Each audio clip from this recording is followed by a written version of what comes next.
And now for part 2 of the Country Bunny and the Little Gold Shoes. It is too bad that you have had no time to run and grow swift, as I might then have made you my 5th Easter bunny. At that, Mother Cottontail started to laugh. Then she whispered to the little bunnies, and every rabbit on the lawn looked to see what would happen, and the old grandfather leaned forward to watch.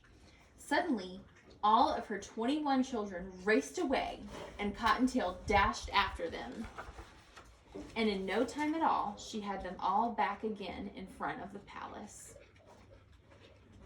Then the old, kind, wise grandfather bunny said, "I see that you are swift also.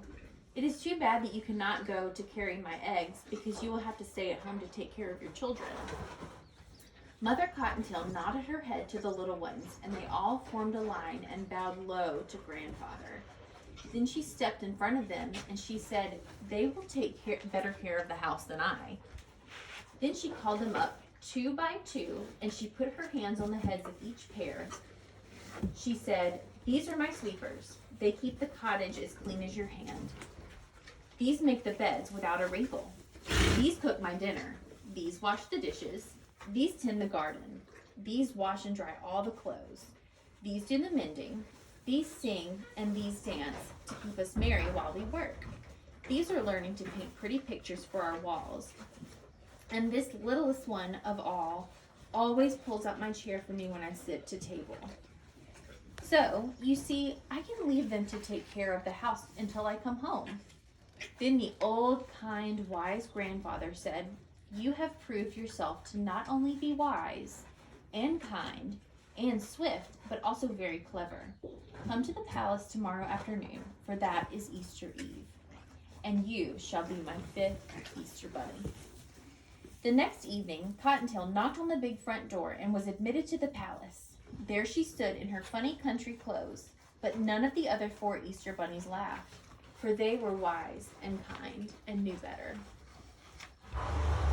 They showed her all over the palace, from room to room, all piled high with eggs of gold and silver, and eggs that glittered like snow.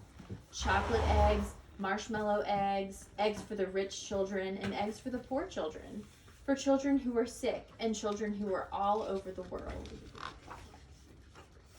Then, as soon as it was dark enough for the children to be asleep all over the world, the old, wise, kind grandfather gave the word, and the 5 bunnies set to work as fast as they could.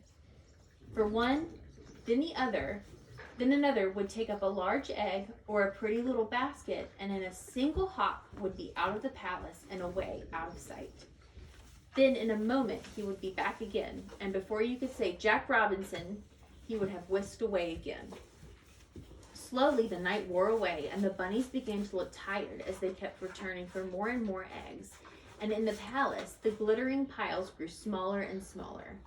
Poor little Cottontail was very tired, for this was the first time she had ever gone so far or so fast in her life, and she was beginning to hope that she could soon take the little basket that was set aside for her own children and go hopping home, when old, wise, kind grandfather called her to him. When she went close, she saw that he was holding in his hand the loveliest egg she had ever seen. It glittered like a diamond.